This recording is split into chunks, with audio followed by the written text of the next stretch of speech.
Make sure you hit that post notification button. Make sure you guys subscribe. Make sure you guys like up. Make sure you guys leave some comments for This Week in Sports. I greatly appreciate everything that you guys have done for me for this channel so far.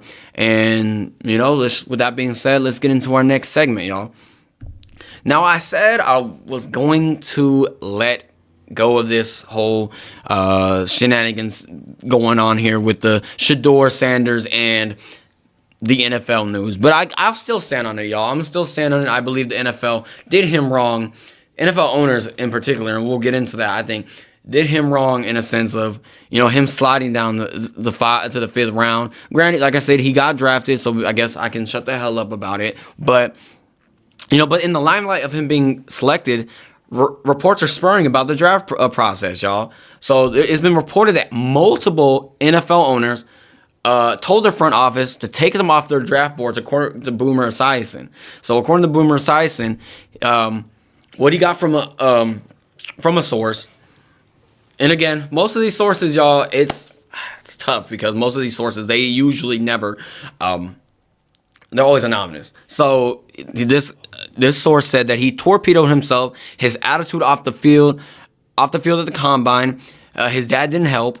I don't want this entitled person on my team. Now, my thoughts on this is NFL owners themselves are very entitled themselves, and especially, and one guy in particular, I'm always going to rant about the Cowboys, is Jerry Jones. He's a very entitled man who he holds the reins for that team over there in Dallas. I mean, hell, he's the guy who gets to choose who goes to be on the coaching staff. So if he gets a new coach, which they did, they got Brian Schottenheimer over this offseason, and they didn't allow him to pick his staff. So we're talking about entitled. Let's talk about these NFL owners. These NFL owners are very entitled. Let's look at the Giants. First of all, we'll get into the Giants too. And I think with these unanimous reports, speak up and show your face so we can get a better idea of what's going on here. And it doesn't stop there. And like I said, the Giants. Albert Breer, he reports that Sheduer was reportedly pissed at the Giants during his pre-draft visit. The Giants won, in quotes, they give players an install, and there are mistakes intentionally put in the install. He didn't catch them and got called out. He was pissed that they did that to him. Now, I was going to put this behind me, but it just seems to keep piling up with different news in terms of the Sheduer Sanders, saga.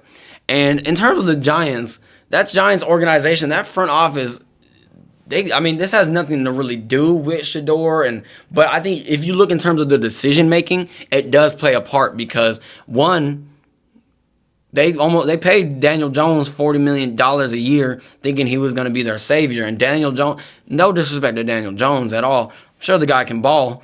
He didn't ball at all for the Giants. I don't know what they seen in Daniel Jones. They chose Daniel Jones over Saquon Barkley. And we seen what Saquon did, by the way, y'all. We seen what he did. So seeing, a team like the Giants, what I'm saying? I need a reputable franchise to come out and speak, about Sheduer. Obviously I think it doesn't help because obviously with the draft process, and again, I'm gonna step back in terms of his draft process. Yes, his daddy messed up the draft process and he messed it up himself for not even,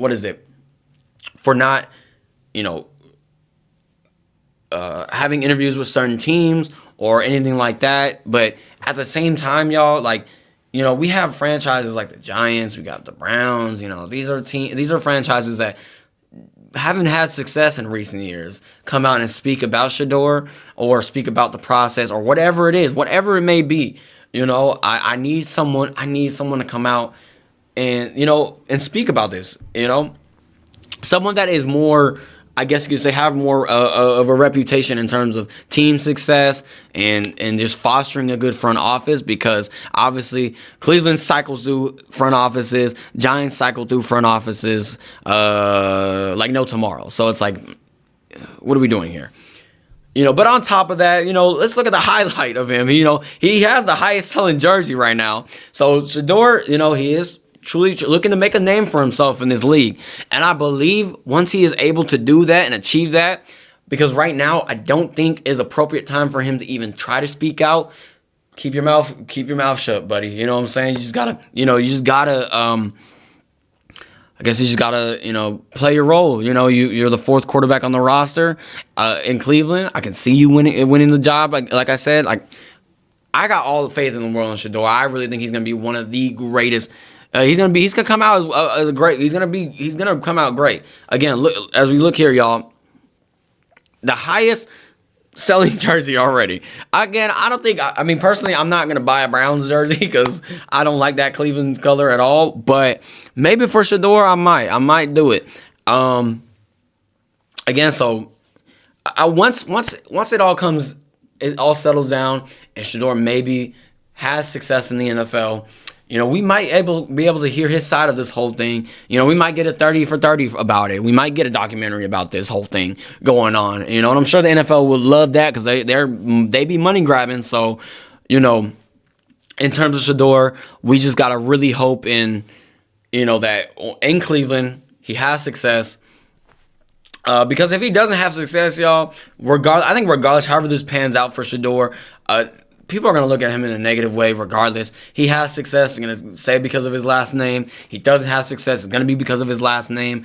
And everyone's going to be like, I told you so in that sense. I really don't want that to be the case in terms of that. I don't want this to be I told you so in terms of Sheduer. Like, he just wasn't good, and there's obviously reports of him not even being a first-round quarterback. A lot of people didn't see him as the best quarterback, maybe not even the third best quarterback, which is fine. Again, like I said, those NFL front offices know more than the rest of us, but, a lot of them don't, a lot of them haven't paid dividend for them because they don't know what they're talking about. They passed up on a lot of great players in a sense. So, who are we to really, believe in these front offices in a sense? Everyone makes mistakes. We're human. So it's like, what's going on here, y'all? But, like I said, I think I'm going to keep a close eye, y'all. I'm not going to close that chapter of the Sheduer saga yet, y'all. I think, we're going to keep looking into it, seeing, there's going to be bits and pieces coming out almost every week, basically, it seems like. There's, again, I mean, it sucks. He has more coverage than the number one overall pick in Cam Ward, but I think, like I said, all salutes to Cam Ward. He is in Tennessee though, but he is the best quarterback in his draft. So I got to give Cam Ward his flowers as well. But again, y'all, I'm gonna keep a close eye. I want your guys' opinion on this whole Sheduer situation. As more news comes out, like I said, I'm gonna keep a lookout for it.